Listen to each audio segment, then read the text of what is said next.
Hey everybody, welcome to another episode of the Dark Art Society podcast. I'm your host Chet, and today we have Alejandro Diaz, a dark artist. He's also had experience with sleep paralysis and stuff like that. So we're going to talk about that. I've just been, as far as what I'm doing, I've just been getting ready for the holidays, trying to promote my mystery boxes. They're on sale for pre-order right now if you go to chetzar.bigcartel.com. And making some new little sculptures for this guy, little Krampus. Yeah, that's pretty much it. Doing some commission work, doing some a painting for a Krampus show, the Copro Krampus show coming up next month. That's about it for me. Not too much exciting going on here.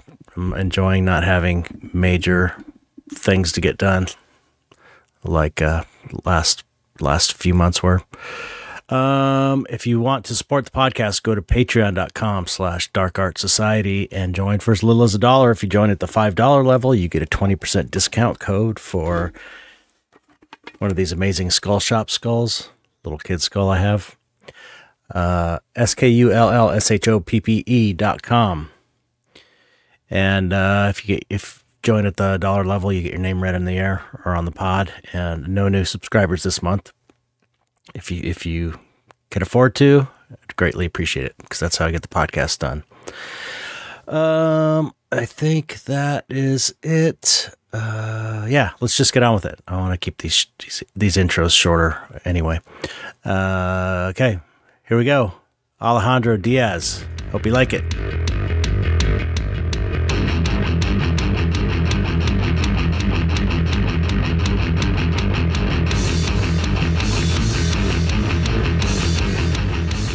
Hello, Alejandro. Hello, Chad. How are you doing? Good. How are you doing? I'm doing okay. Yeah. Don't complain too much today. That's good. Yeah, the whole way this episode came up was we were on an art jam together, a Dark Art Society art jam together, which is another reason to join the Dark Art Society Patreons. You get on these art jams where we have these art jams once in a while. And you started talking about some weird experiences you had, and I said, "Oh yeah, you said all that stuff on the podcast, right?" And you're like, "I've never been on the podcast." I was like, "Yeah, you have." I was sure you were on the podcast, but it was from a previous art jam, and seeing you on video was like it.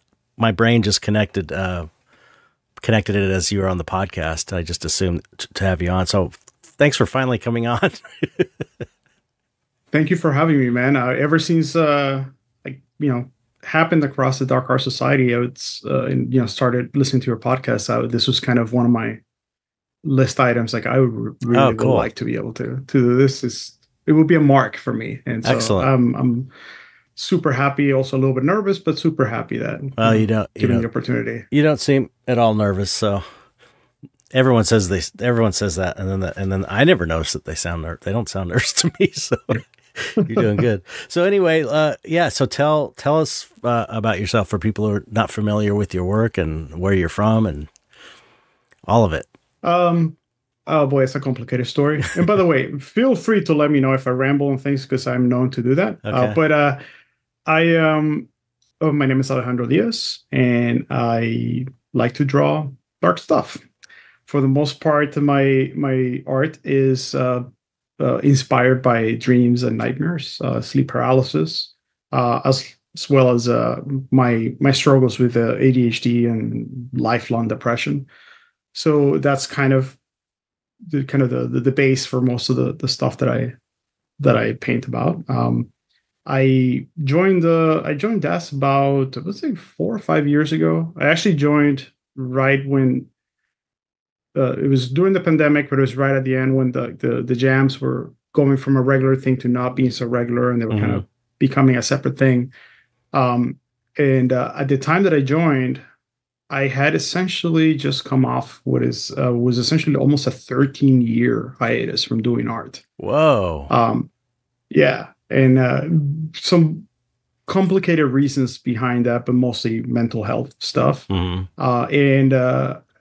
some of the people that I met were, you know, I would say instrumental in me being sitting here and talking to you right now. That's awesome. Some of them, can't forget Dan. He was probably the first person in the group, Dan Colonna, Yep. that I kind of befriended me. And Oh, that's cool. yeah, so I actually had the opportunity to see him a couple of times earlier in the year. So that was really, really, really nice. Oh, great. Yeah. And yeah, no, everybody was just amazing, and kind of took me, everything helped take me to a place in art that I simply was not at previously. Even before that hiatus, I think the art that I do now is absolutely, completely, utterly different than the stuff that I used to do back then, even though some of the themes are similar. But just the execution and the process of doing it has completely changed over time. That's great. Yeah, it's a great group of people. Really, really cool, supportive community. So where did you grow up? Well, I was born in Venezuela. I lived there a good chunk of my childhood. What was that like? Different. Very different. I was always a bit of the black sheep, to be honest. Like I never fit. I mean, I've never felt like I fit in anywhere. Yeah. Common thread. Common thread with dark art society people. I've lived there, say the first 10 years of my life, then moved to Panama, lived there for about, I think it was 3 years, something like that. Moved back to Venezuela, which all of that was kind of, honestly, kind of not the best as far as like, making friends and keeping, lifelong friendships and all of that. Yeah, I can imagine. Yeah. And then moved to the United States in, I believe it was 91. I believe. Like, I can't remember exactly, but I believe it was 91. And I've been here since, just kind of slowly moving up. I was in Florida, and I just kind of been drifting up, and now I'm in, further north, out of Florida. Yeah. That's cool. So how did were you an artist kid? Did you do the art kid thing, or did you come to it late, or what? I came to it kind of late. I always did a little bit of, drawings, when I was a kid, like any other kid. But I think my interest in art came in, at least the dark art, because I think that the whole aesthetics of it, it's kind of awesome that I can kind of pinpoint the year that it happened. Because there were a couple of events that happened that year that kind of really kind of guided me that way. And that was, I think I was about 10 years old or something like that. And we went to Europe. It was a family trip, went to Europe. And I had the chance, just an amazing opportunity to see, go to the Museo del Prado in Spain, go to the Louvre. I mean, go to all these, places and be exposed to all this art. Probably, I wish I had the opportunity to do it again as an adult, because I think you obviously appreciate it differently. But even then, I still remember one piece in particular that I was walking in the museum, and it just kind of stopped me, and it kind of derailed my, growing mind at that point. And it's a painting by Goya, Saturn devouring his son. And it was just, I hadn't seen anything like that. Yeah, I remember seeing that when I was a kid for the first time, and it's just like, oh my God, this is disturbing.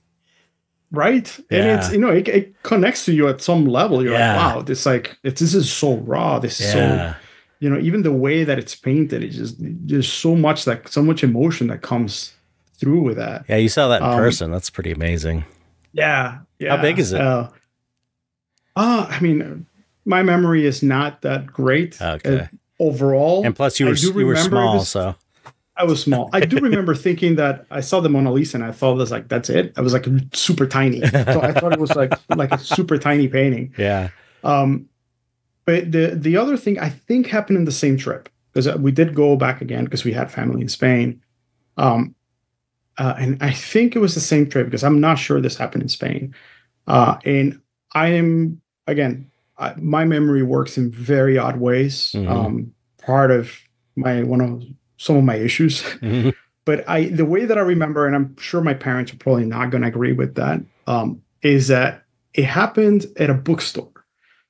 And the way that I remember this is that my parents had this friend in Venezuela that was looking for a specific book, and they couldn't find that book there. And they asked them for a favor to, when they went to Europe, to look for this book. They found this book.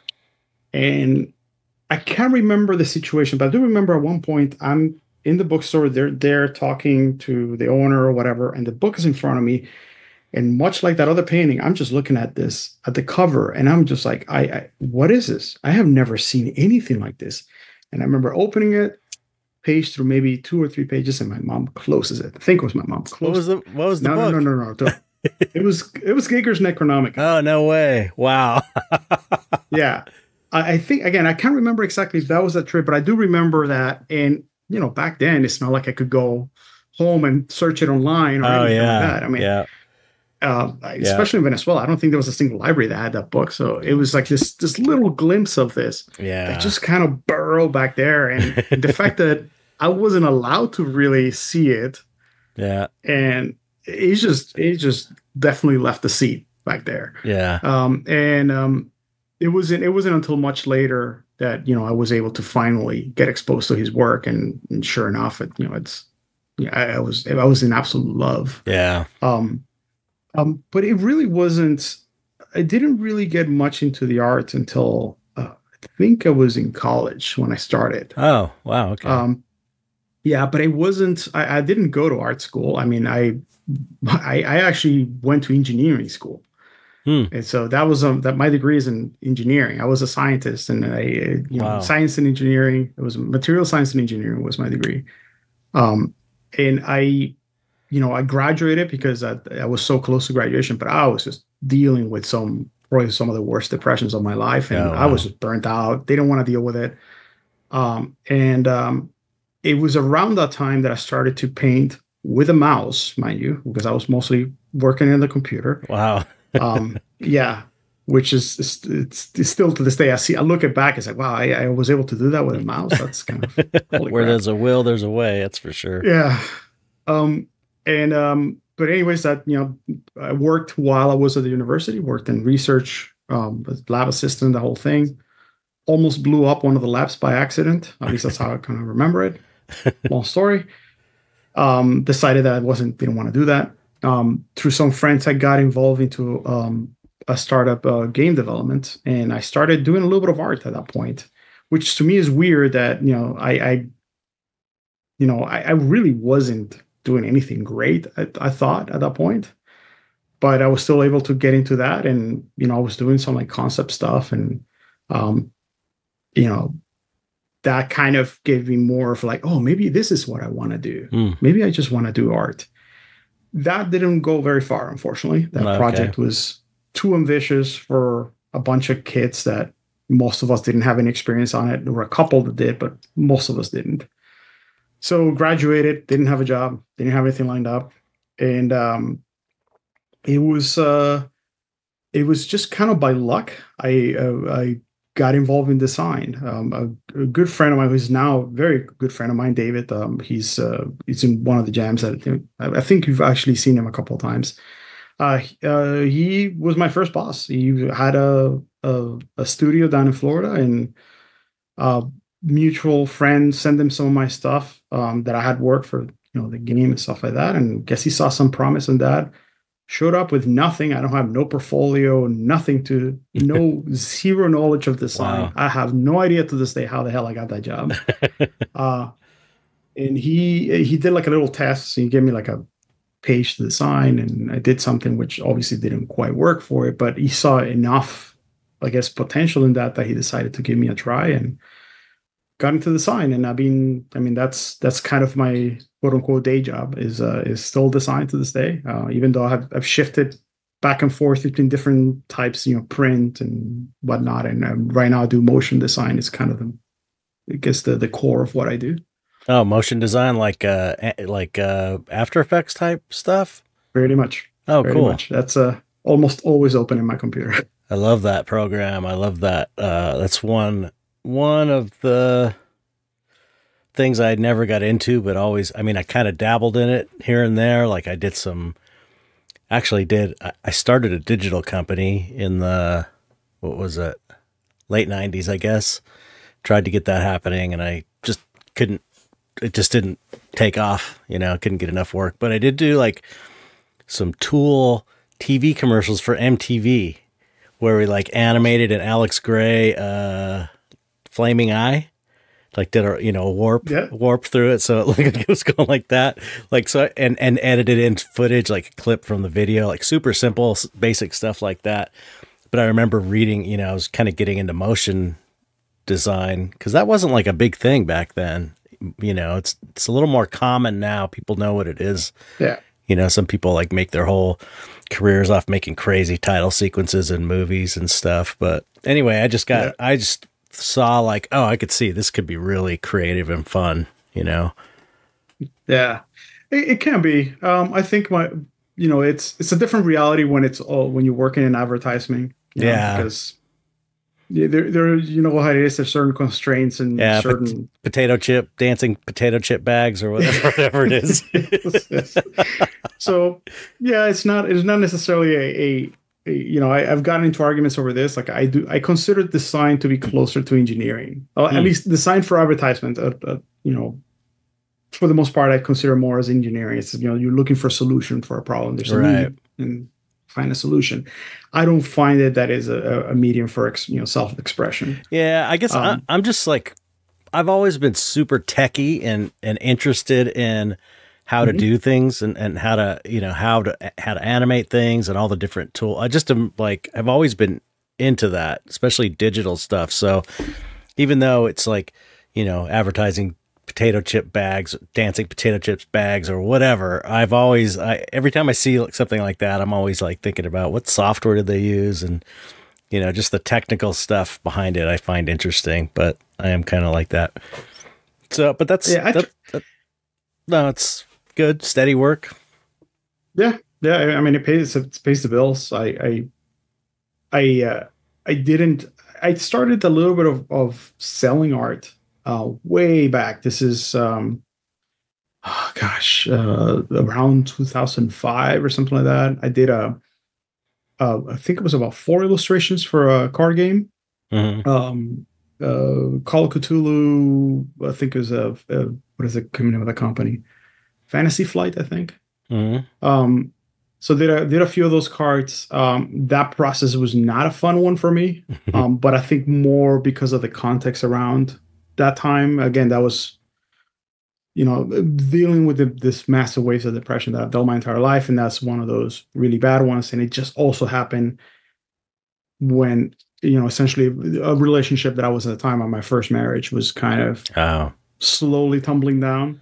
Yeah. And so it was not a good period of time. I think looking back, it did show me a little bit of, you know, what the process is to look at art from that perspective. And I wasn't super happy with doing that. And I think that's one of the reasons I don't do commissions. And I'm kind of going back and forth on whether I'm going to do them, but I have to feel a connection to it. Right. And that for me, that was closer to design than it was to, I mean, I guess illustration. I mean, that's not right. You know, I didn't feel as compelled to do it. I'm like that with commissions too. I don't take them unless the idea is something that I would be interested in anyway, because I don't feel like I'll do that great of a job. You know what I mean? If I'm not invested, like personally, and I don't like love it. Yeah. You know? Yeah. Because I mean, for me is the process is the part that I seek. It's like is same. And that connection in the process doesn't happen if I'm painting somebody else's thing. Yep. But, you know, I would probably consider if it's something like, oh yeah, that's amazing, and I can put myself into that. And I find if it's the connection. Like, oh, that's a great idea. I wish I would have thought of that. Then maybe. Exactly. Yeah. But outside of that, it's just I've kept it, you know, mostly for myself. But yeah, it was about I was right around that time. I think it was 2005, 2006. After my divorce, I I basically art became an extremely painful process for me. Because it was, I mean, I'll probably destroyed a year's worth of work, like just erased it because most of it was digital. So I just erased it, Wow. all of it. Why was it so painful? It became the process of painting a lot of times for me is almost like self-exploration, right? When I'm trying to deconstruct certain ideas or feelings or emotions. And at that point, I was just in about as deep a depression as you can go. Yeah. And it almost became a game of how deep can I go?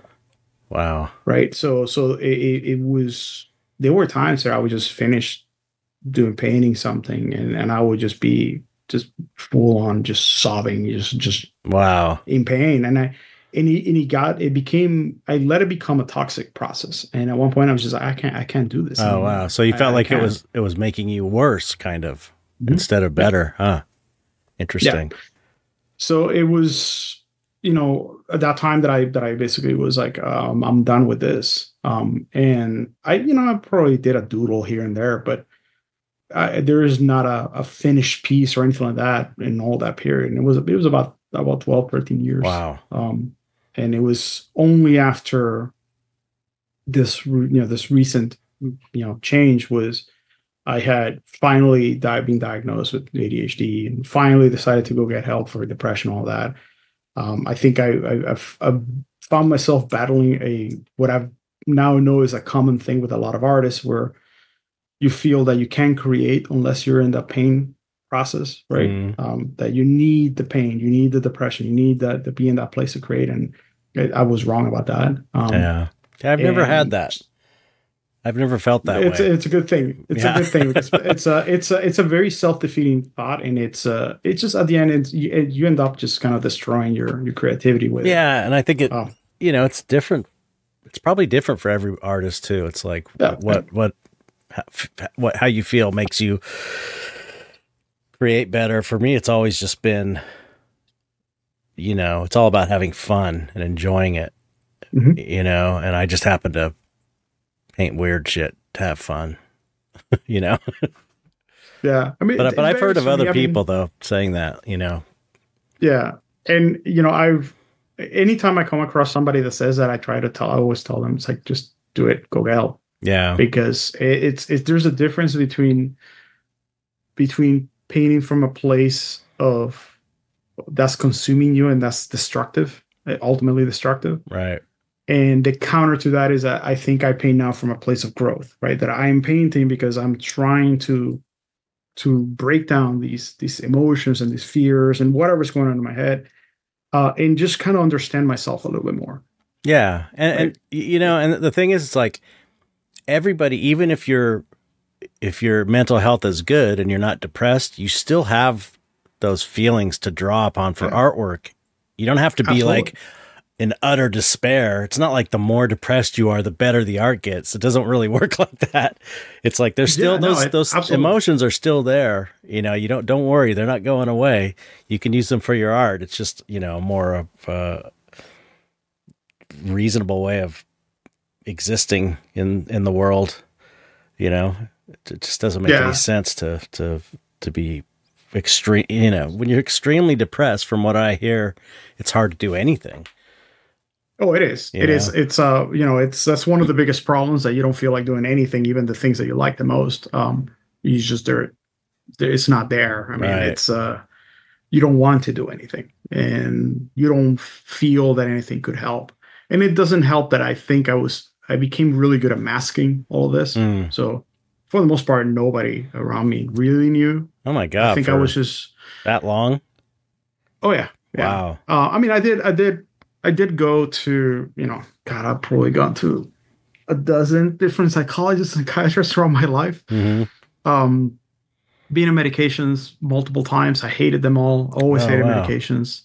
I think this is the only time that I've actually listened to my therapist and be like, let's just stick to this. And I never saw the changes until I basically mentioned, it's like, I don't think this is working. You're like, are you kidding?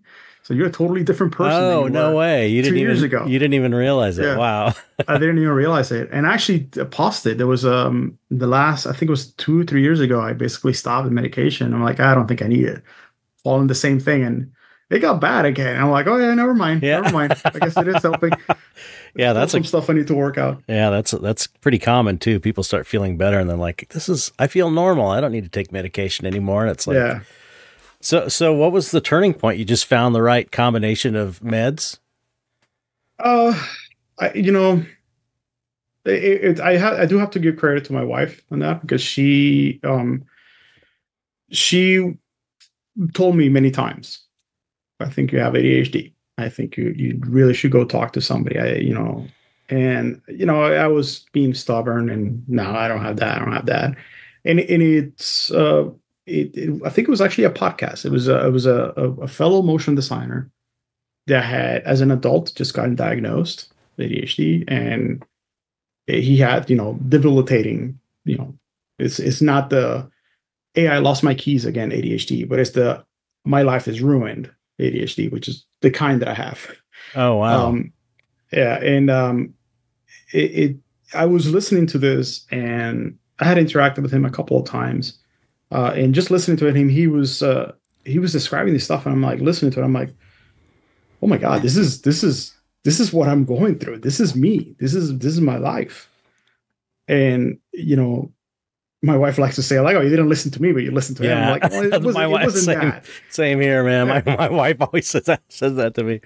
Yeah, but it wasn't that. It was the context was different. Right now, here's somebody is in the same position, is describing the same experiences that I'm having. And it was just kind of like, I think I need to talk to somebody. So I did, and, started to get treatment and therapy and the whole thing. And that kind of put me in a better place. And I found myself having, the danger of too much information, but I found myself having the same arguments that I had in my first marriage. Like, and it was like, okay, there's something is wrong here, because am I the problem? I don't say that lightly, that it destroyed my life, because it really did. I mean, I've destroyed friendships, good friendships, so what by was simple inattention. And okay. So yeah, I'm curious, the debilitating, because I'm pretty sure I have ADHD, but the kind where you lose your keys, the kind where every day I can't find where my shoes are. Every day when I go to put my shoes on, they're never in the same spot. I'm super messy. I can't do it. I've tried to stay neat all the time. I can't do it.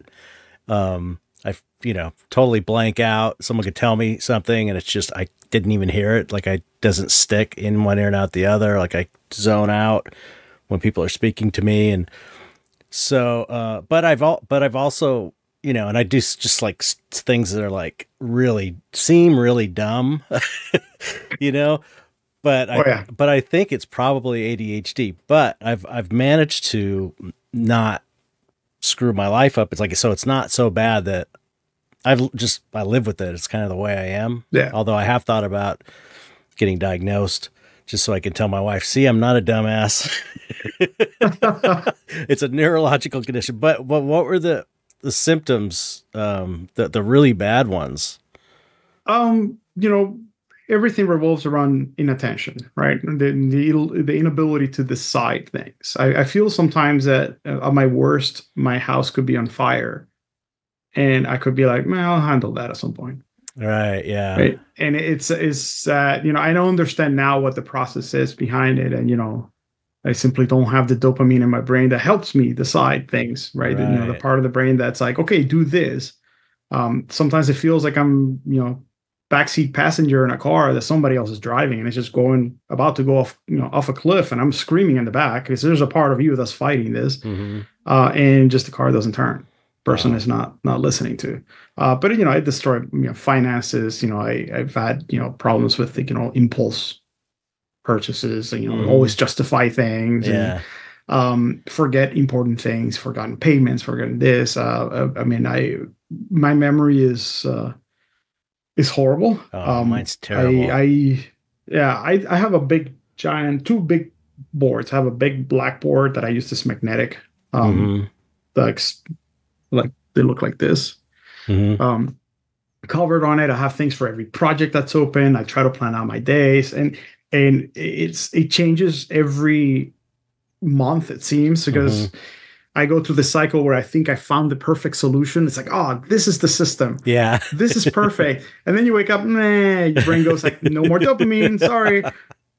And then it doesn't work anymore. Right. So, and I used to get really angry about this. And one of the things that in the last few years I've learned is to kind of accept that. It's like, that's just the way that my brain works, right? Mm-hmm. And instead leverage it, because I'm always trying to come up with new things. So instead, what I do is I almost like kind of cycle these different coping mechanisms. And every time I do, I try to improve on it a little bit. So I kind of, the new thing that I came up with, well, I might abandon it, but there might be 2 or 3 things on it that I can use. Mm-hmm. So, things like that. Friendships, I can be very awkward sometimes with conversations and things like that. But I also, it's like a weird, I don't even know how to describe it, but I don't react to certain things the way that I should react. Mm-hmm. Yeah. Right? There's this emotional dysregulation, which is one of the that sounds kind of like autism. Common things. Kind of like autism too. Yeah, I think they're maybe on this spectrum, so who knows? Yeah, they're related. ADHD and autism. I think they're related. It could be. I mean, there's a few friendships that I damage. I think I try to repair them, and after the fact, and the person didn't want to have anything to do, which is I respect that. That's that's prerogative. But it hurts, and finances are disaster. I mean, it's all those things, and it's just kind of accumulation of it, and it sometimes gets to me. I mean, there's actually one of the paintings that I did, the one that has the red banner kind of nailed to the forehead, mm-hmm. and I think I did that one. It was I had essentially messed up a project, and it was because I forgot the project, and I just got so frustrated and so angry that I just constantly forgetting things. So I'm like, maybe I just need to start like nailing reminders to my forehead, and then I painted, like, if you look at it, you see that there's some like holes already, and there's like other nails that are bent, so like kind of saying like, oh, you tried that already, it didn't quite work. That's great. So it's I always tell people, it's like, hey, you may lose your keys. I leave mine in the freezer. I've done this. Like, I've left my phone keys in the freezer. I've done that before. I did it recently. I put something in the refrigerator, and my wife's like, "Why is there a reason you put this in the fridge?" Because I'm putting I'll put clay sculptures in the freezer to so that they get hard, so I can carve in them. So she's never sure, if it's intentional or not. I was like, no. I decipher why that happens.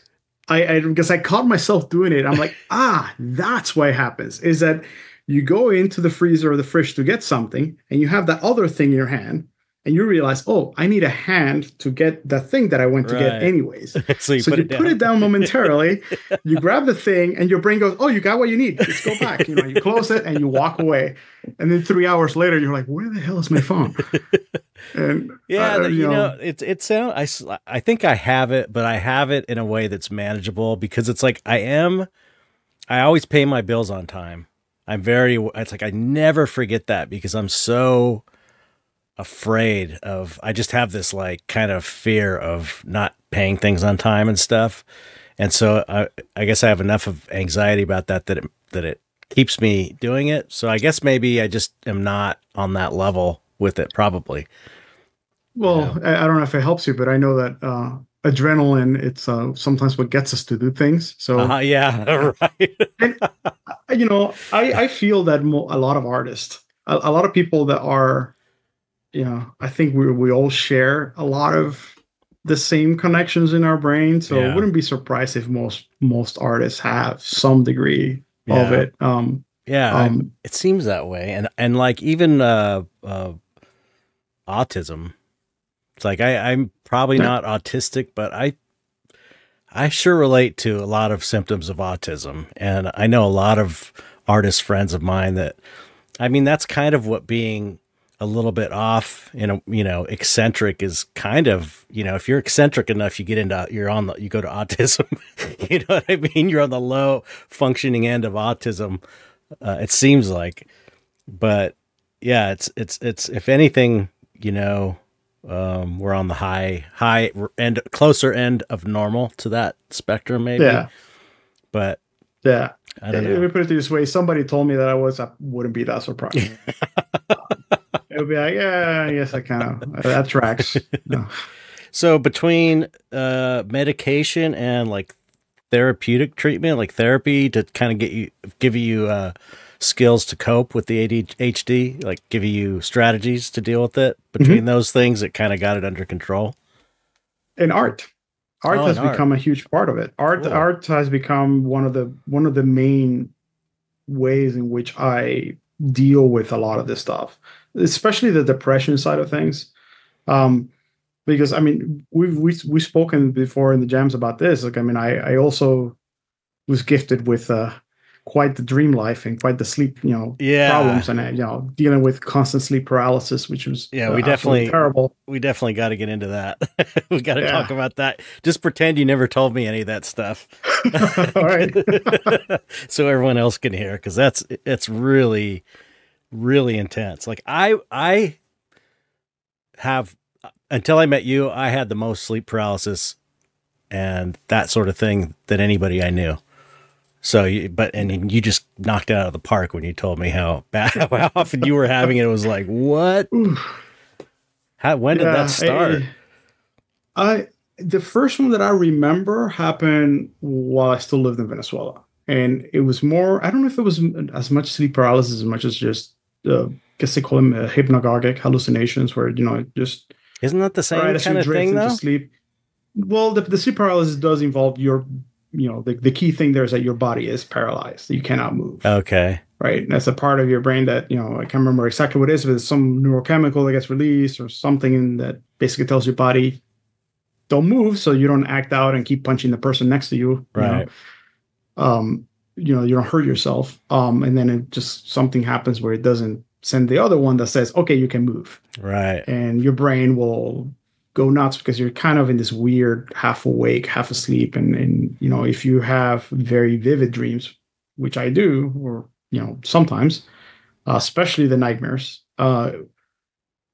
they go to a really scary place. But I do remember um, being in Venezuela and having this thing where I kept seeing this giant sphere, this black sphere that was just rolling around my Wow. my bed. And I'm like, Whoa. am I imagining things? I mean, I was just a You put kid. that in some of your work too. I've seen that in some of your The paintings. spheres are they changed the meaning. I've been, it's I sometimes try to almost like change things. Like, I mean, for me, like some of the things that I paint there are a couple that are strongly based on demons and things from sleep paralysis. And painting them is almost like owning them. Like now I Right. never get Yeah. bothered by them again. Yeah. And the spheres became kind of the meaning. There was a meaning that I ascribe to it now that's not quite related to that. Now I use them as they represent always a kind of a part of your psyche. It could be, strong emotions or memories, or just if you were to kind of grab yourself and just kind of chunk it up into little pieces, it would be this little spheres. Hmm. So that was, I think, the first one that I remember like that. The sleep paralysis, like actual being paralyzed. The one that stands out as the one that started like, this is something else. This is something bad. Was in high school, and it was what I now see as almost the traditional sleep paralysis episode, which is the one that's usually described like the whole hag syndrome, where like when you have demon sitting on your chest and you feel different presences around the room, and Mm. it's always feel like something is on the corner that's evil and something that's good. And I was raised Catholic, and I was never a super devout, person, but I was definitely a believer at that point. I'm more agnostic atheist now. I don't know what the right label is for me, Hmm. but at that point, I was definitely a believer, and for a while I thought that I was actually being visited by demons and angels. It was a really confusing thing for me. I didn't tell anybody at first because Wow. I was terrified of it, and I'm like, people are gonna think I'm crazy. How many times did it happen at this point when you're it probably happened only a handful of times. Okay. During high school, maybe like 3 or 4 times, but along with that, I had a lot of other stuff that was going on, like, the hallucination, the hypnagogic hallucinations, right as you're falling asleep. Mm-hmm. I had a lot of that. I had a lot of dreams that were just freaking wild, absolutely wild, like just how sharp. I mean, sometimes my dreams got like to the point where I was having trouble, like at daytime, like differentiating. Like, wow. Wait, did that really happen? Or did you ever go lucid? Did you go lucid in them? Were you ever able to be like wake up in the dream and be like, oh, this is a dream? Yep. Okay. I did that. And I think once I kind of started to see what was happening, my usual thing is like, oh, now I'm interested. So now we got to learn about this. And that's when I started kind of experimenting a little bit with, with messing up my sleep and trying to interrupt my REM cycles and things like that, which is probably not what I should have been doing.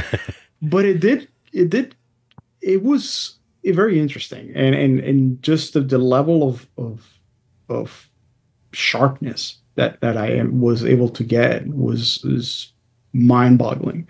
But it really was, it was actually, I came across Fusilli's painting, The Nightmare.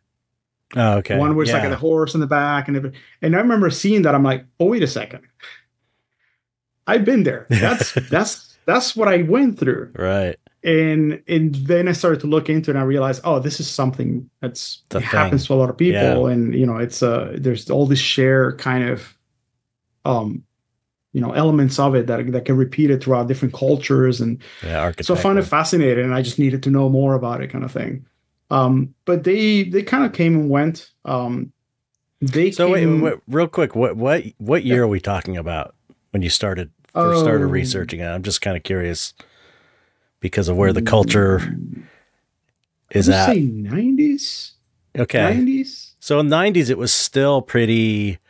It wasn't a big phenomenon that everyone was talking about. Like people talk about it a lot now. Like there's a lot of resources. Yeah. It's kind of in the culture, in the mainstream culture. Yeah. Back in the 90s, it wasn't there wasn't shit. Yeah.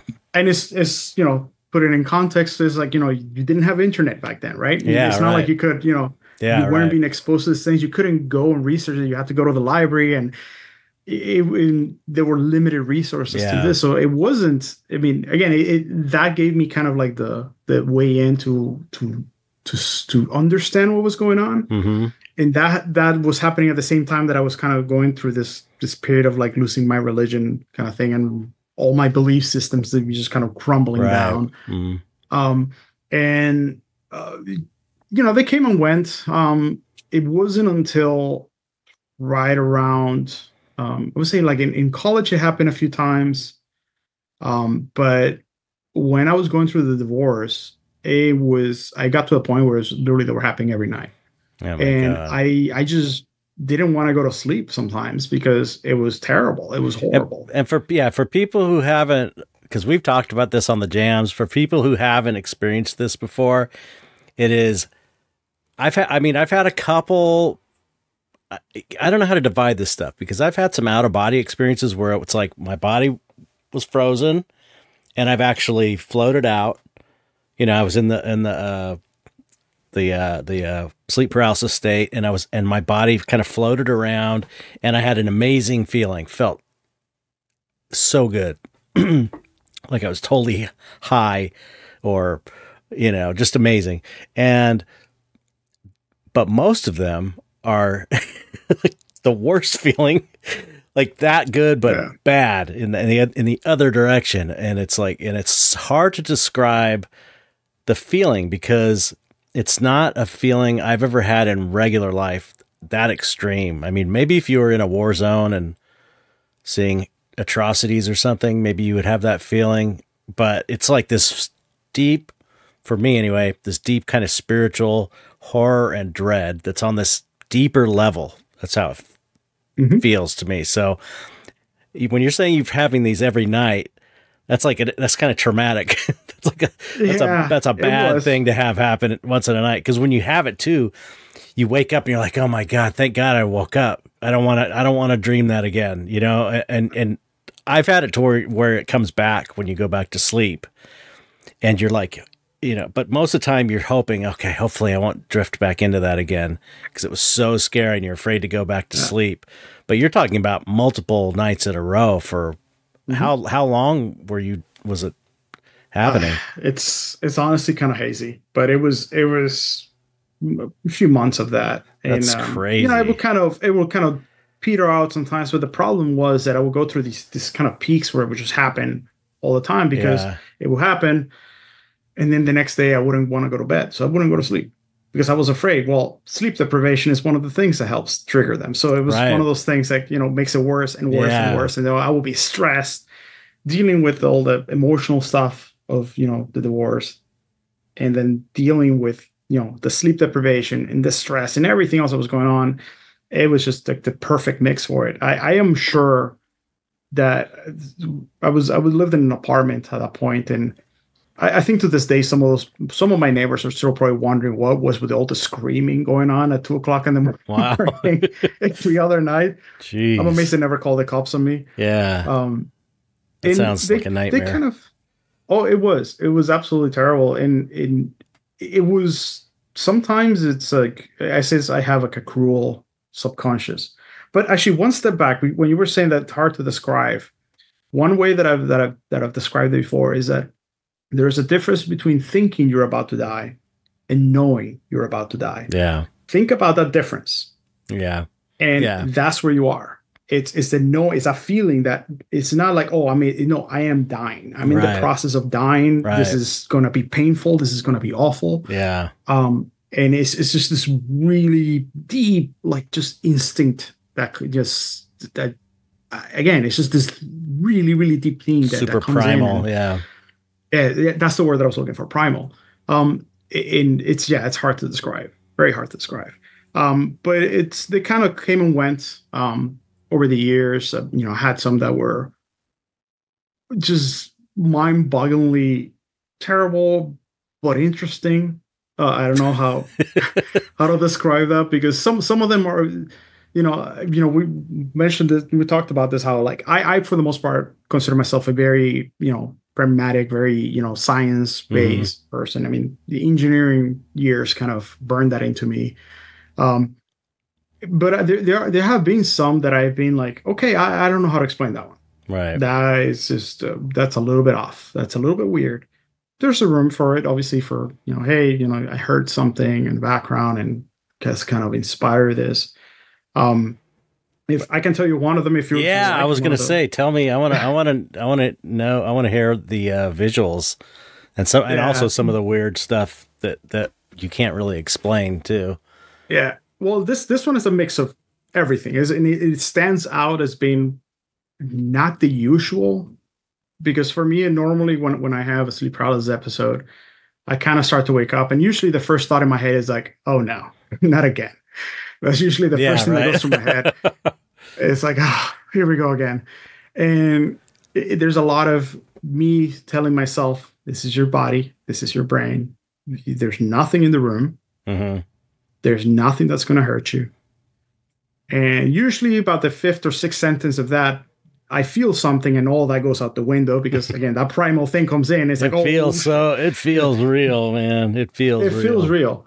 It feels real. And, you know, usually I start to feel a presence, like there is something else in the room. Yeah. You feel it strong too. It's strong. You feel it stronger. Like if you're in a room with a person, you feel it, you have a sense that a person's in the room, even if you're not, you know, like people get the sense that they're being watched or something. It's like, it's a way stronger presence than just a regular, having the presence of a regular person in a room. I feel like it's way deeper and stronger.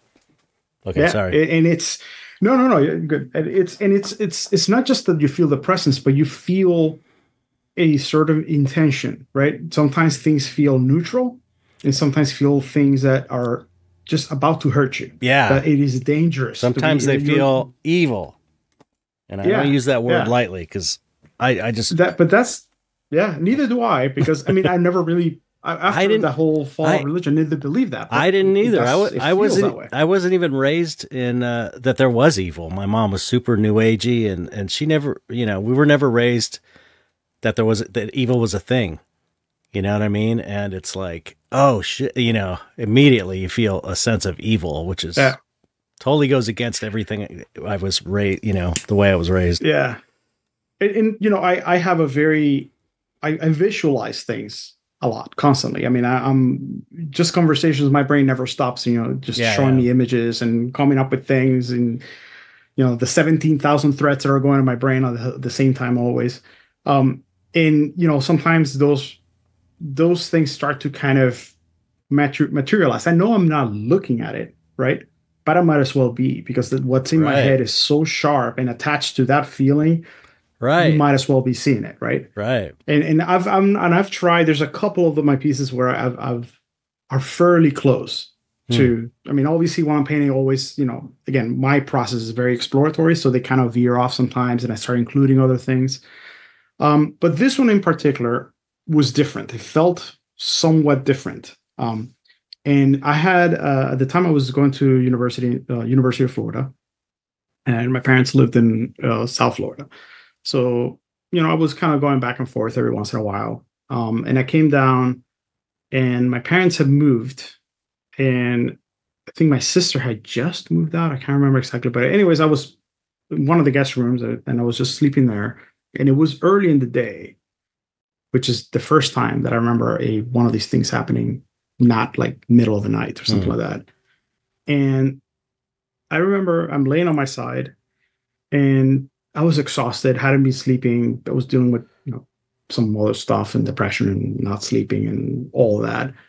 And I just remember waking up and the same thing again. I'm like, oh, here we go again, not again. And this time, I kind of felt the presence that was behind me. So I was like, I was sleeping on my left side, kind of facing wall. There's like a window. It's another window kind of towards my head in the back. And I just feel something there, and it's just standing there.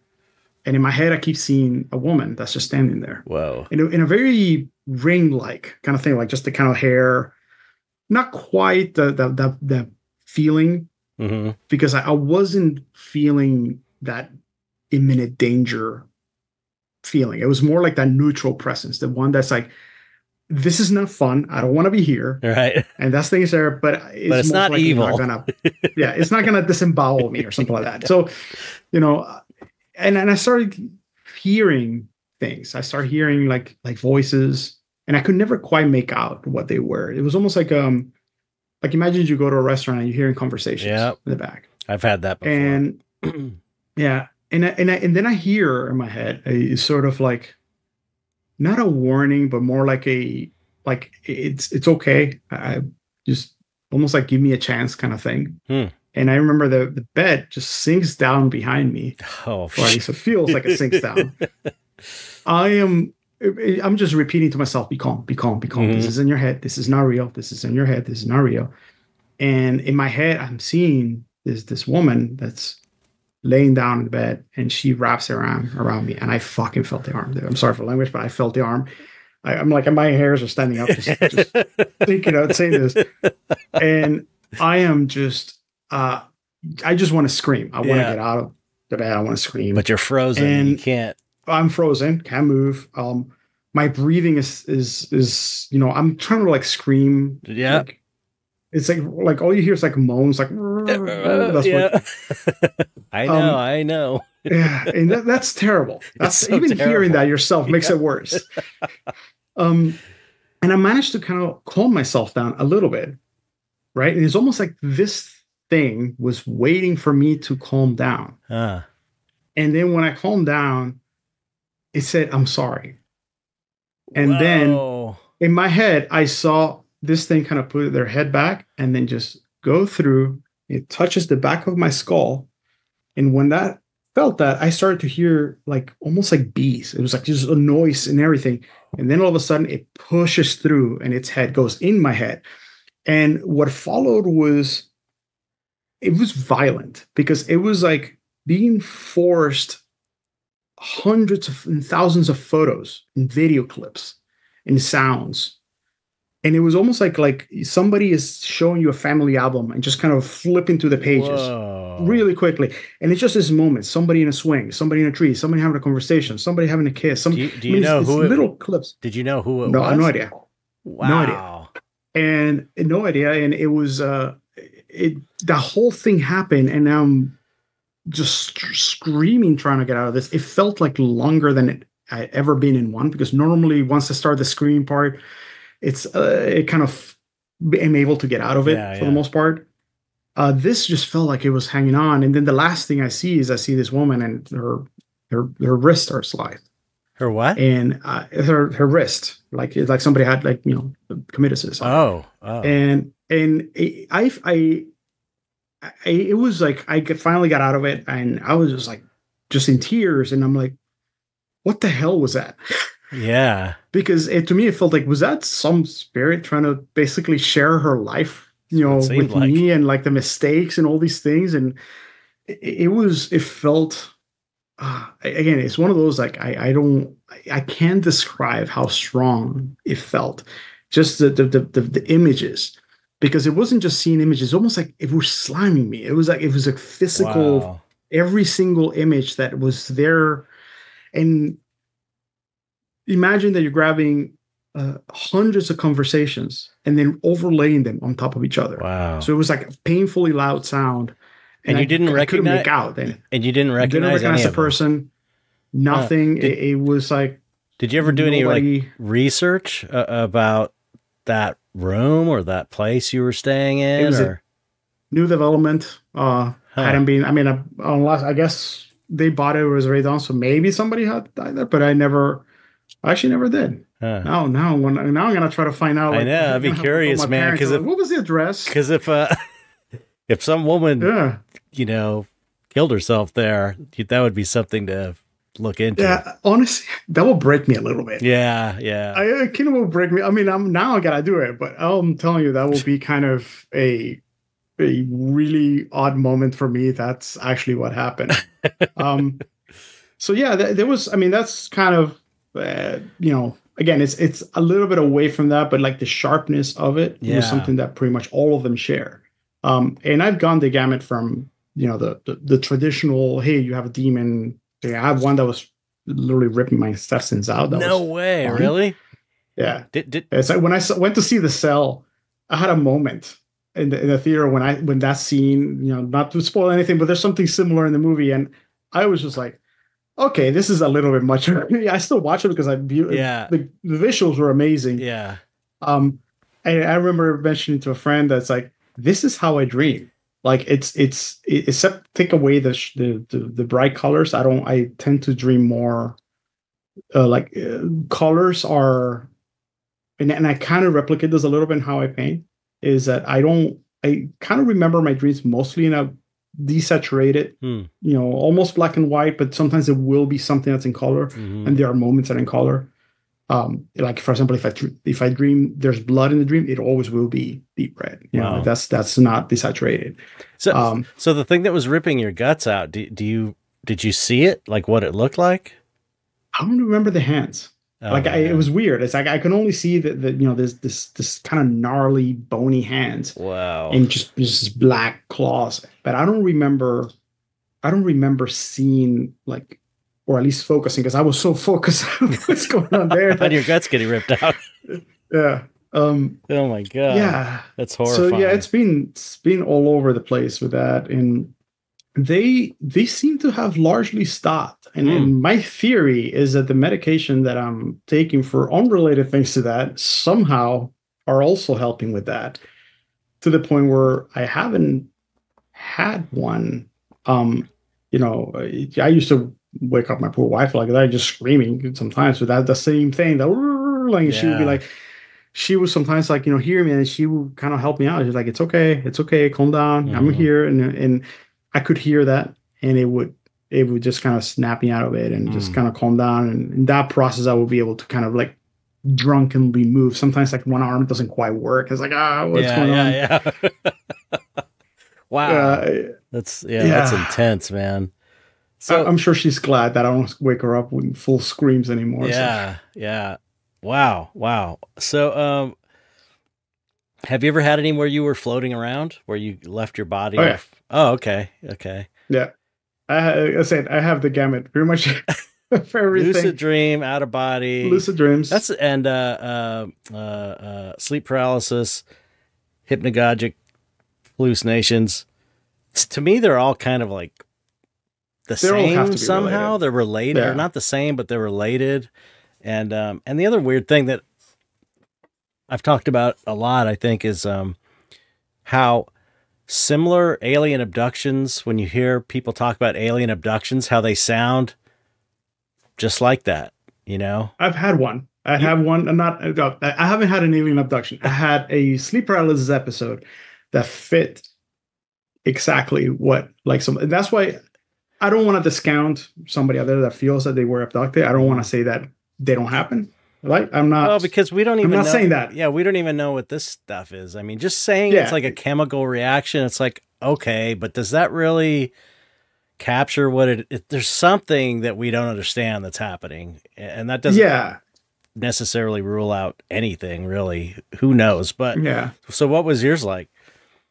That one I don't remember as much, but I do remember being. I think it was at that point I was living in an apartment and was in the second floor, and I just remember being paralyzed again. But there'd be something on the outside, and there was like this scanning thing that started to happen. Wow. And in the same thing where like I started to feel the presences in there. And I don't know if you noticed that a lot of those alien abduction things usually has that, I've seen it before, like they have the one that's kind of calming them down, like telepathically is telling them to calm down. Yeah, I've seen that. And then the other ones are kind of on feeling that are like, right. Just there looking, and then there's the one that's kind of harming them because it's doing the experiments. It's like that's textbook what the sleep paralysis is, like the traditional quote unquote. But I don't remember much other than, again, there was like some spaceship or something outside and it scanned me and like my body just kind of started to float off the bed. I don't remember much else from that. I told that to a friend of mine. He's like, "Oh no, you've been abducted, dude. We should look for some little device or something, some implant. An implant in your nose." Yeah. Wow. Yeah. But the floating, yeah, I had some of those. Like the auto bodies. Like I had a couple of those. There was one where I remember being asleep, and then all of a sudden, it was like something pulled me out, and I was like, I literally went through the roof, and I was just looking down on my house. Mm-hmm. I was that's too, interesting. Lucid dreams, I've had a few of those. Those tend to be awesome. Mm-hmm.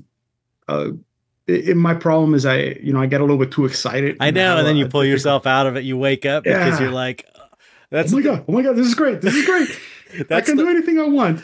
The ones I've been able to manage and to last is like, okay, just where I tell myself, calm down, just go with it, and try not to get too excited, because usually when I get too excited, it just goes. I just get pulled right back in, and I wake up, and I'm like, oh man. Yes, because they feel so. Same thing. They feel very real. Yeah, but you feel like you have. It's like having superpowers, right? I know. It feels like if you're flying around. I want to fly. Yeah.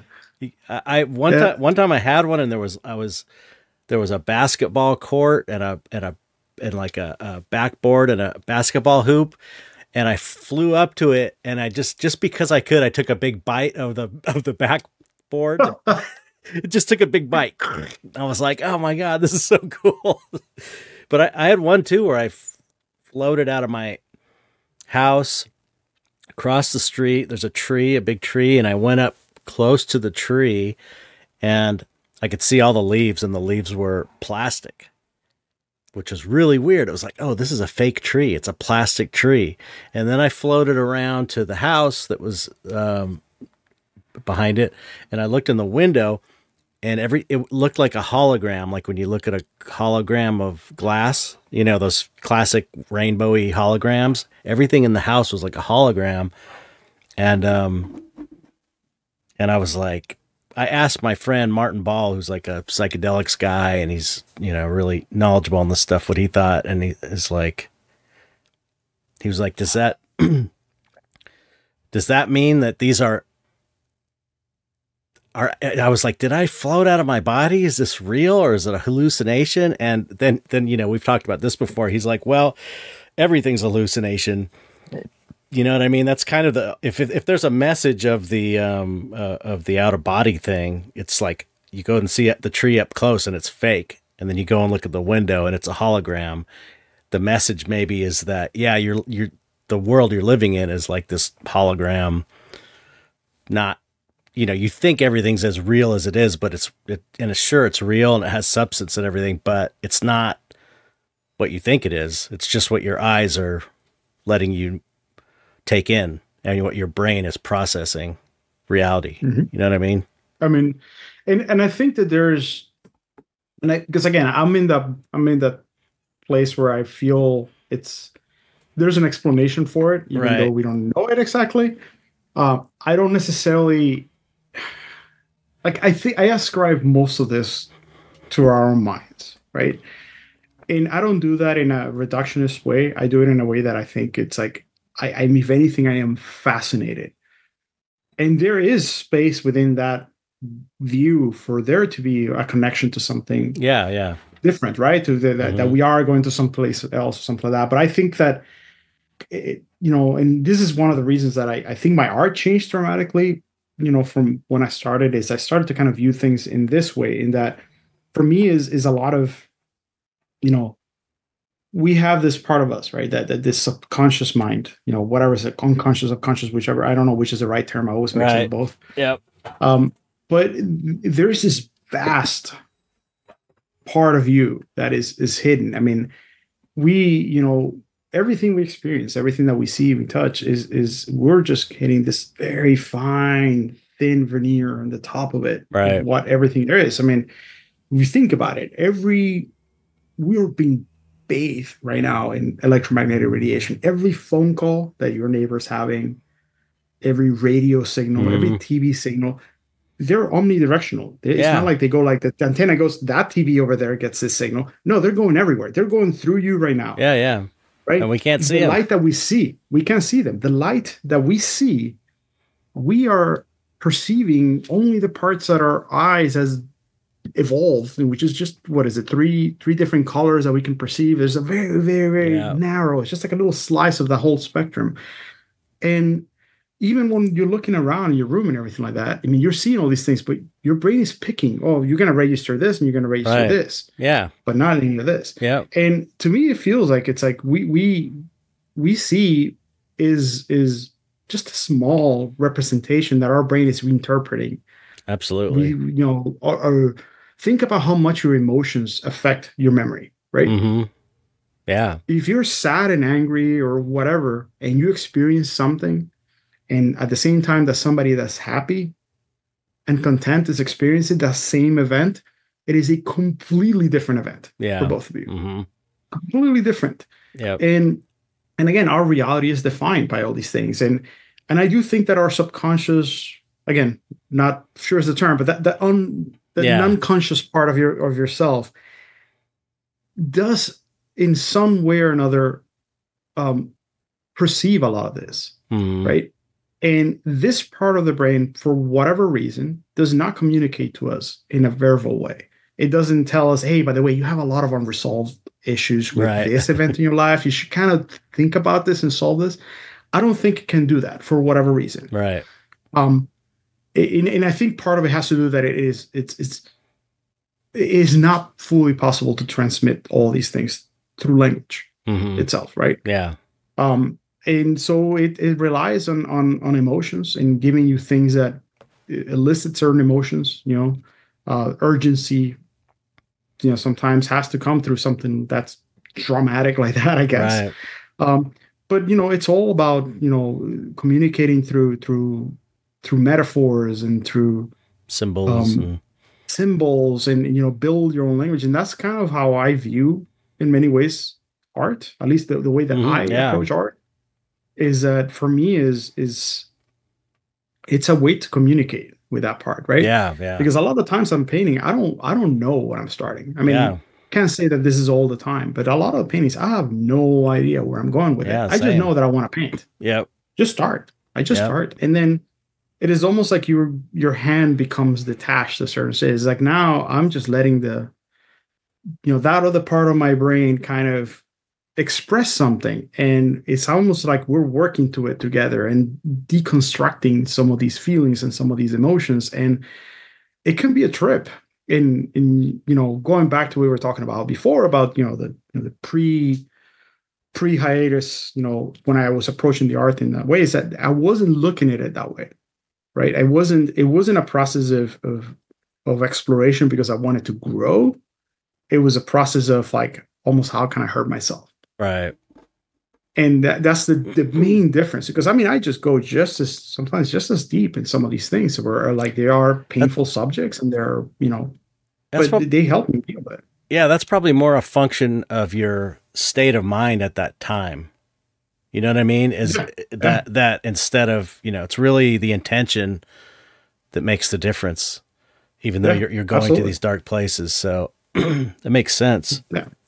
Yeah. And even though I say that, like, I mean, a lot of my work is very emotional, even sometimes when it doesn't look that way, like the process was at some way or another, there's elements that I kind of introduce that are those things as I'm working on it. Mm-hmm.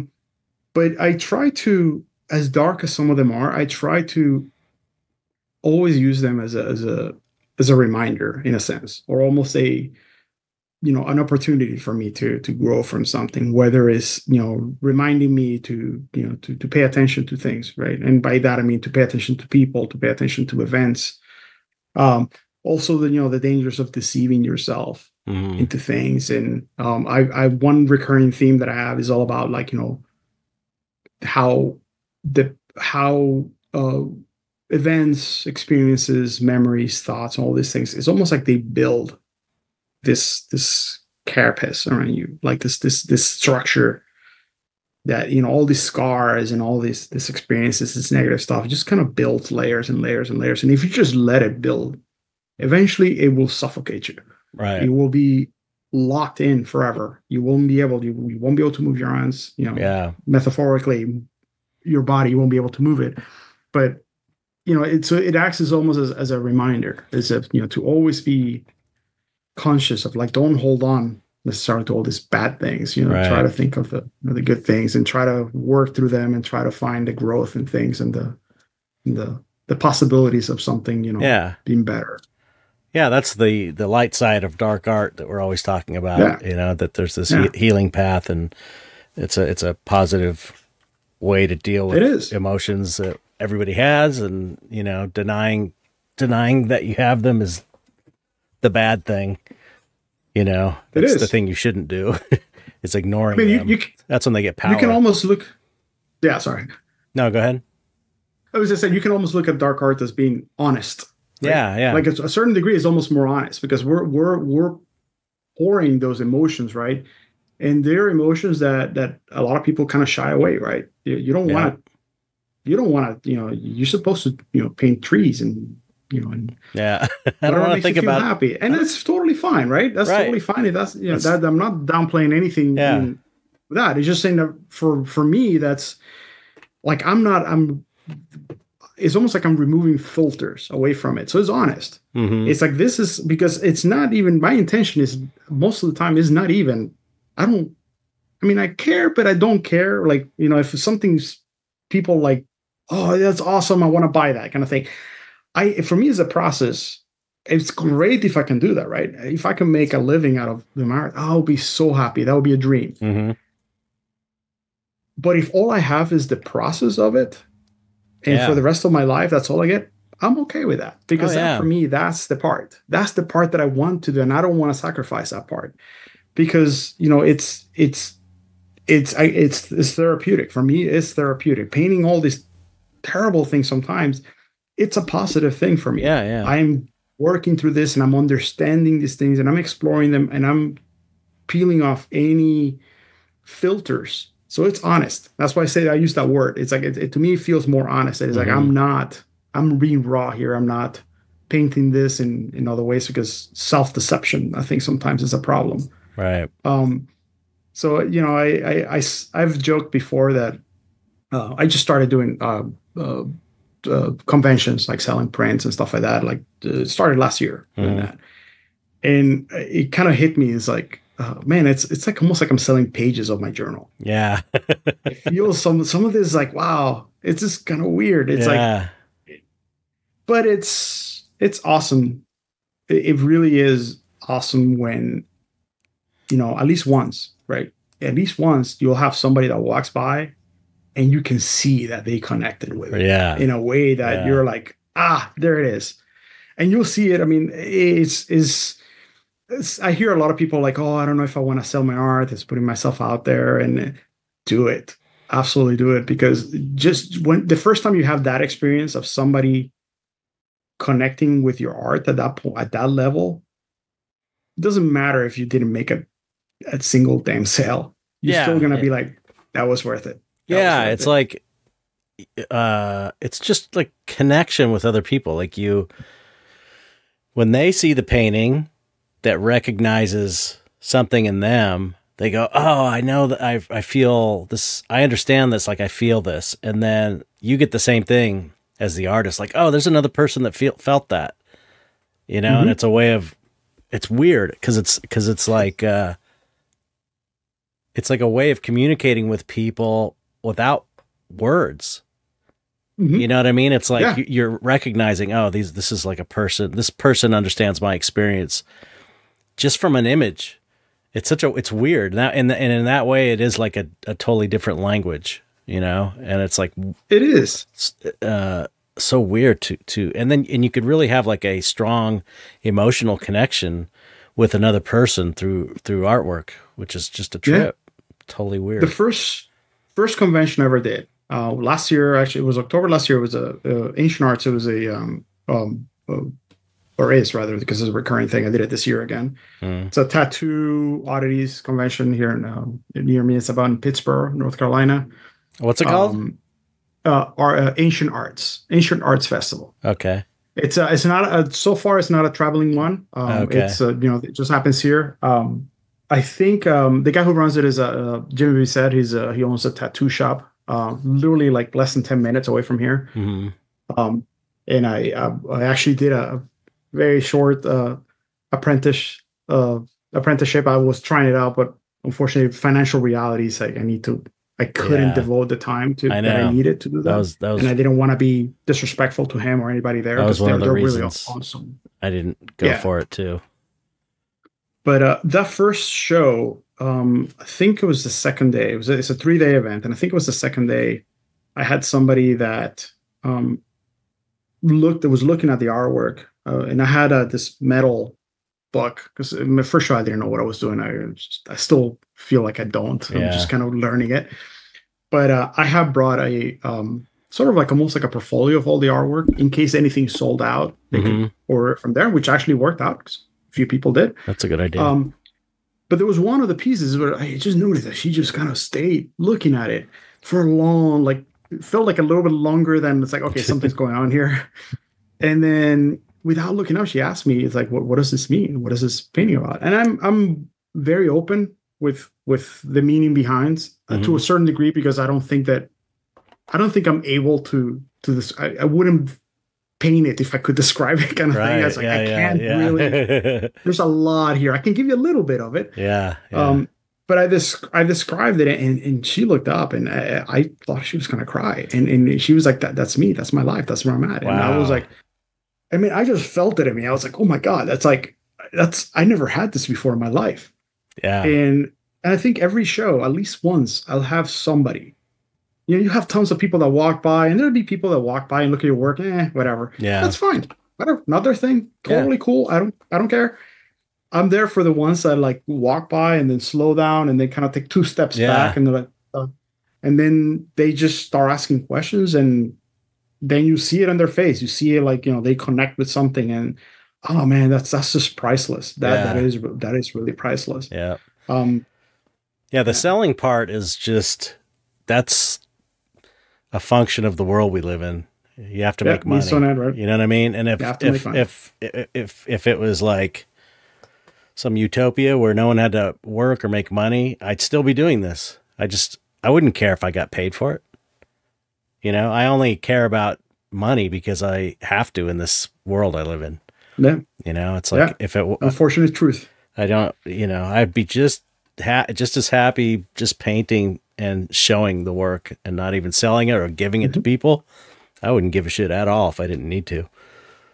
I would be happy if my life was that, just painting, talking about it, sharing things, and I'm okay with that. I'm not one of those that like, oh, I never explain my paintings. If somebody asks me, I'll explain to a point. I mean, there may be certain things that I may not want to touch because they get a little bit too personal, but for the most part, I feel that if it can help somebody, right? Yeah. Great. Yeah. If it makes you feel heard, right? I mean, I feel that words are so inadequate most of the time, right? It feels like we have these little puzzle pieces, right? And every time we're trying to talk, we're just kind of randomly grabbing words. Not randomly, but like, okay, this is the closest thing that is saying what I mean. Right. I think painting gets us closer to that, but I don't think that's it either. And I think that to me, that's the proof of that is that even a painting cannot communicate all the thoughts and emotions that are behind it, right? Oh, yeah. You're just hoping that you can generate enough of an emotion to transmit another huge chunk of it. And sometimes it's when people get that. It's almost like kind of between the lines kind of thing. That is like what they're looking at somehow connects with them. And it's like, I know what that is. Right. Yeah. And it's amazing. Yeah. It's amazing. And think about it too. It's like this, it's like really like this with all the arts in a way. It's like music. It's like certain things you could do in music that you couldn't do with visual art.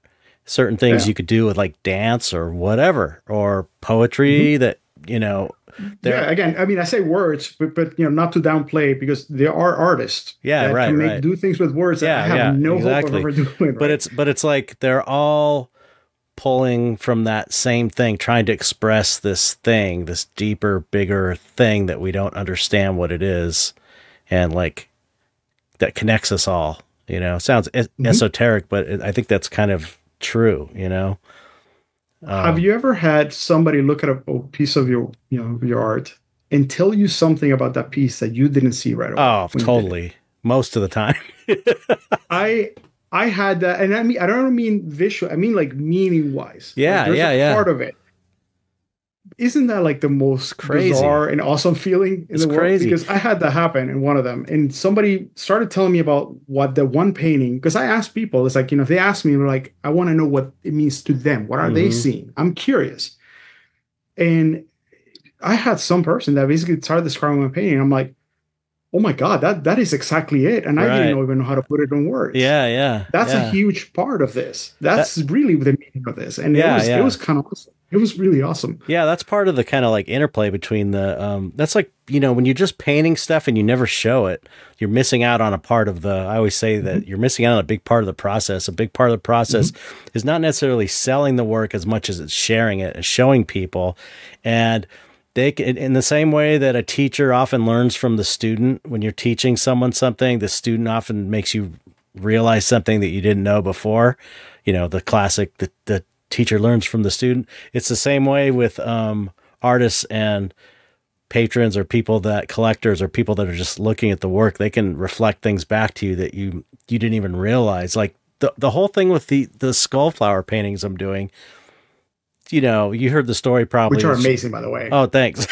They're beautiful. Thanks. But I stumbled upon it. It just seemed like a cool thing to paint, nothing beyond that. And then, I don't know who it was, but someone was like, yeah, it's kind of like this whole life and death thing. It's like, life coming from flower coming from the skull, life coming from death, or the cycle of life and death.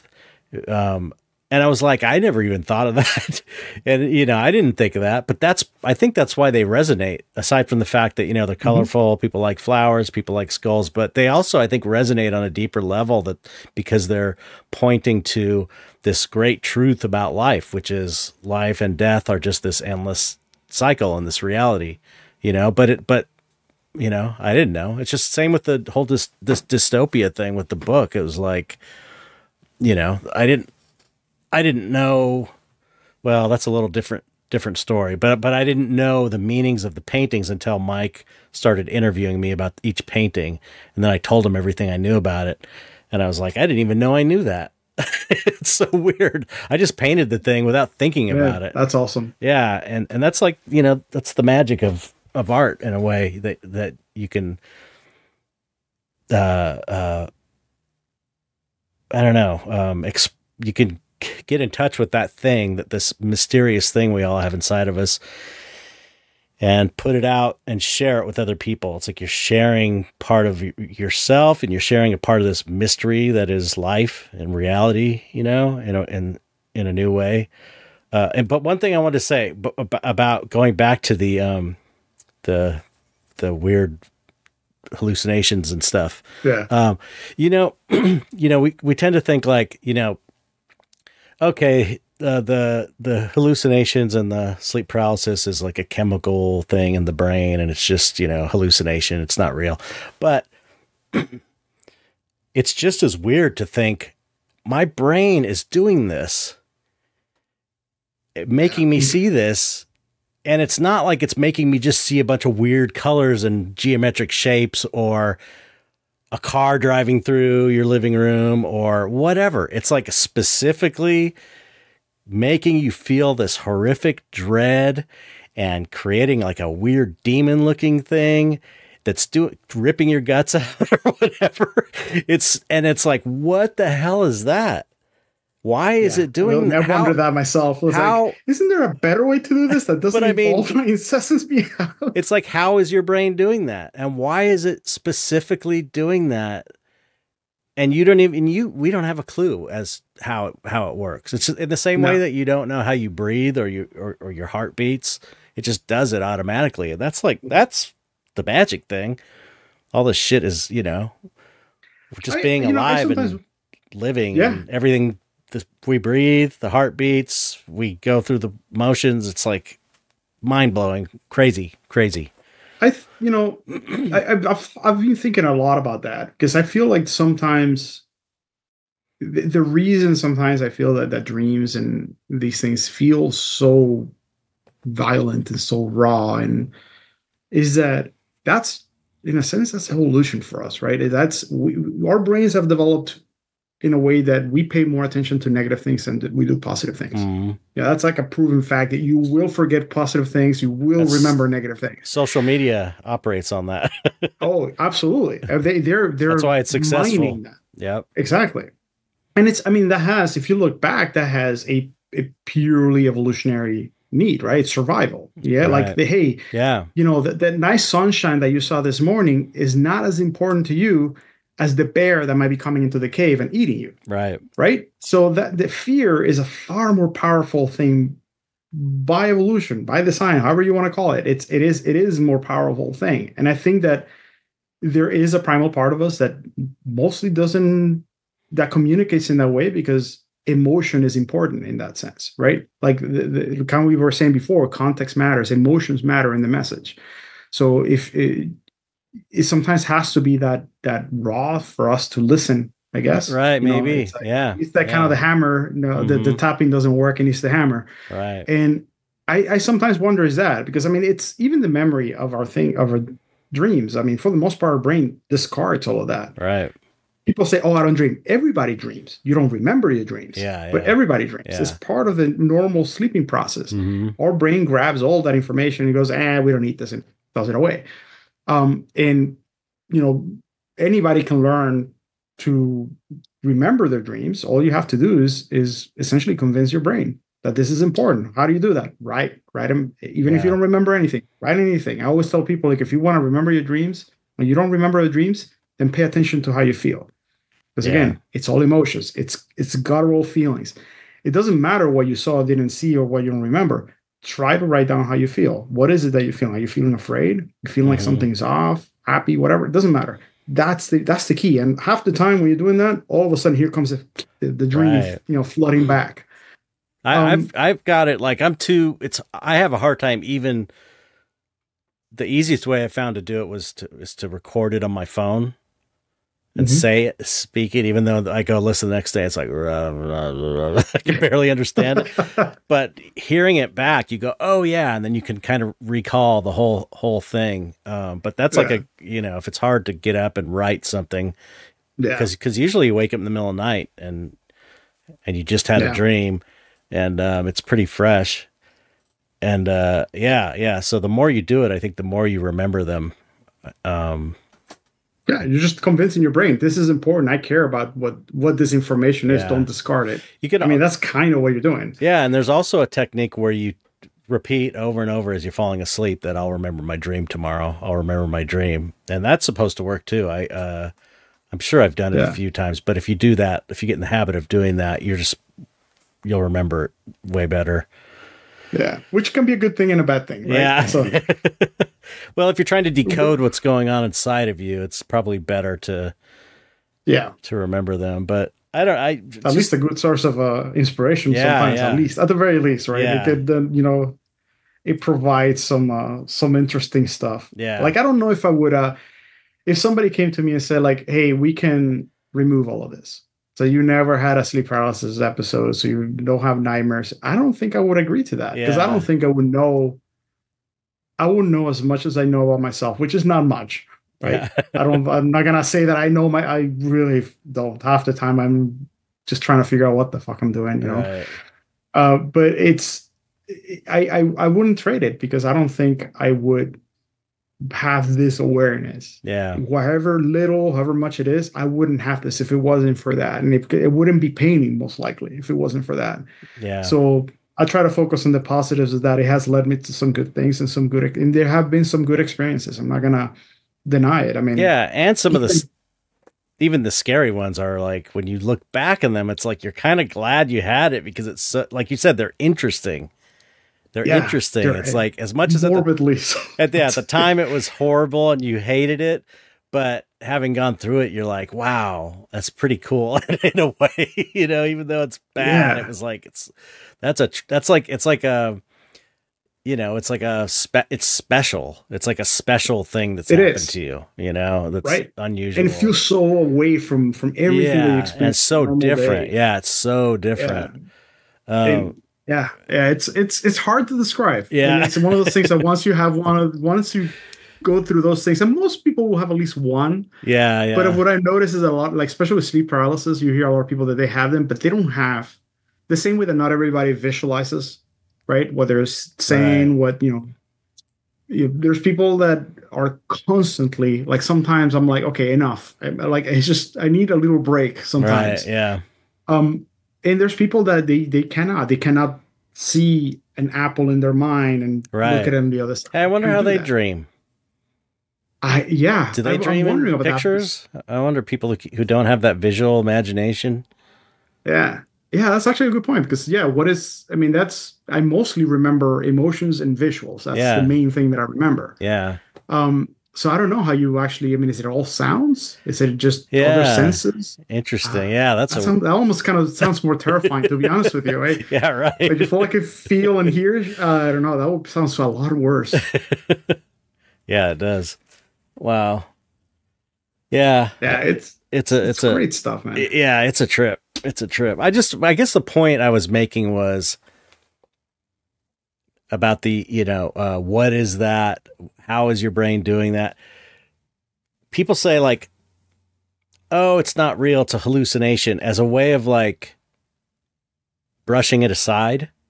And what I'm saying is, the fact that it happens at all is as weird as if it was like a demon or a ghost or a spirit. It's that absolutely weird and that special, I guess. You know what I mean? It's like that's what I'm saying. I think cultures has a strange way of downplaying certain things. Yeah. Right? Like not to get into too much religious thing, but I remember that whole conversation about like, well, isn't it boring if like, is it kind of like the mundane if, there is no God? And then, like, to me, it's like, no, it's to me, it almost feels like the opposite. Like, how amazing, like, just by chance, like just billions upon billions of years and right. all of this is here, and it's so unlikely. It is so unlikely, yet Yeah. this unlikely happens, and and given the enough time and enough space, and it's. I mean, and It's there's so the many same other thoughts. but it's the same thing. That's the thing about religion and God, the conception of God. It's like, that's just an idea to try and understand this mysterious thing called existence that we don't understand. And in that way, it's valid. It's like, it's just absolutely a way of talking about it. That's the one thing we share. Yeah. Right? And that's the one thing we share. No matter the culture, everything, we share that. We share that we want to understand. Yeah. And we have different answers for it, but we share that. Right. And if you can't talk about something, you can't try and understand it. So, all of that stuff, spirits and God and gods and all of this stuff is like, they're ways of trying to understand the universe, this mysterious universe that we can't possibly understand. It's like understanding bits of it, bits and pieces of it. It's interesting. Yeah, it's leaving it open. I think that's the important thing, right? Like, to me, that's the way I look at it. It's like, I don't know. I don't know what it is. That's what you were, I could be surprised. Yeah. But it's awesome. It's awesome to wonder about it and to want to know, okay, what is this? Where did this come from? Is it just me? It doesn't matter. Right. It to me is if it's just my brain making these things, I'm with you on that. It doesn't make it any less amazing. Yeah. It doesn't make it any less miraculous. Important. Mm-hmm. Yeah, it is still like, holy crap. We are able to do this. We're able to perceive and to talk to ourselves this way. If that's what it is. Right. That's amazing. Yeah. That's absolutely amazing. Yeah, absolutely. Bunch of molecules in here that somehow built into a shape of a brain. It's crazy. It's insane. Me. It's insane. Yeah. It's insane. It's a miracle. It's a miracle. We're living in a miracle world. Well, wow, that was a great conversation. I should probably let you go because I didn't realize we'd gone so long. We're like over an hour and a half. But that was awesome. Yeah. So what do you got going on? Do you have any exciting things coming up before we go that you want to talk about or anything? Right now, I'm just, trying to carve out the time. This time of year for me tends to be always super busy with, the design work. So usually art suffers a little bit at this point. But I'm trying to just carve whatever time I have. I'm trying to get more into, making it a self-sustaining thing. So selling prints and whatnot. Most of my work is digital. So prints, obviously the natural point there. I'm also trying to, I don't know if you can see the little peaks on the side. I'm probably close. Yeah, they're work. But I'm trying, slowly experimenting with doing working with oils. Cool. Acrylic, just because I want to have. I mean, I like playing with graphite as well. Mm-hmm. Like run side, that one in the corner, that's a graphite piece. Right. I like graphite. So I'm trying to do a little bit more that is, tangible. There's one of it, and that's all there will ever be. Yeah. Right. Yeah, I can make prints of it, but there's one of those. It's a little bit, I grew up mostly doing digital, so it definitely feels like a challenge. Yeah. I'm not gonna lie. And digital lets you do so much. I know. That you you'll be painting. You'll be painting, and you're like, undo. I can't undo it. I had that happen tap on the screen. Well, that's Where's cool. a bunch of 2-finger marks in your canvas? Don't ask about that. Yeah. You should. So I'm trying to do that, and I'm also applied for a whole bunch of shows, just conventions, just to, again, trying to make it a little bit self-sustaining. But the reality is, at some point, I would like to transition more to. I would like to see what the whole gallery experience is like, and have more of a less my work being bigger and be something that is, again, it's the one thing that's there. So I'm curious about that experience, and I'm hoping that I can make that happen over time. That's cool. And exploring different things. I've explored the idea of doing world building. Some of the paintings I do have an idea attached to them that are essentially world building, and not all the paintings, but some of them. And then kind of wondering at some point, should I just kind of pull those apart and put them in a separate thing, because they are kind of this thing. I don't know where that's going. I don't know if I'm going to make a book about it. I don't know if I want to make a game or what it is. Yeah. I mean, I've been all over the map. I just know that I want to do something. There's a story there that I want to tell. Yeah. So, but yeah, at the time it's just growing things. I'm about to launch a store. Cool. Etsy and stuff like that. So far I've only sold in conventions and nowhere else. Oh, okay. Yeah, you got to get you got to get an online store. Yeah. So I'm putting the online store. Managed to put one item in Etsy. It's but I have a few other. As soon as I have a breather, I'm gonna just start dumping stuff there, and then my own site as well. And yeah, just keep going and keep painting. I have a lot of ideas for there's a lot of pieces that are swimming around in my head, and I'm just craving for that time to get to them, because I think some of them are going to be, at least for me, they're going to be awesome, because I'm going to get to explore some stuff. So yeah, I'm looking forward to that. Excellent. Well, thanks for coming on. Super great. I mean, it was great to talk to you again and focusing on you. Thank you. Well, thank you for having me, man. Holy crap, this is awesome. Thank you. Yeah. So, don't hang up. Remember, I always forget to tell people that. Don't hang up when I stop the recording, but you have to say goodbye to everyone in your own special Can way. I do two? Yes. I'll do one serious and one silly. Yes. Okay. The serious one is touching back on everything, and something I wish somebody had told me. Like, if you, especially people that love dark art, if you're having depression, if you're dealing with this stuff, get help. Go talk to somebody. It will be positive. It will be a good thing. Yeah. I spent years of my life avoiding it, and I really, really wish somebody had told me not to avoid it. You won't lose anything. You won't lose anything. Yeah. You won't lose your artistic ability. You'll gain your you'll gain more artistic ability for being able It'll to be better. Focus on it and not feel like shit all Absolutely. the time. So that's just the important thought that I want to leave people with. That's a good message. Is that if you have that, please do it. Just go look online, look somewhere locally, and just go ahead and do it. Definitely. Silly. Here, I'll do a silly one.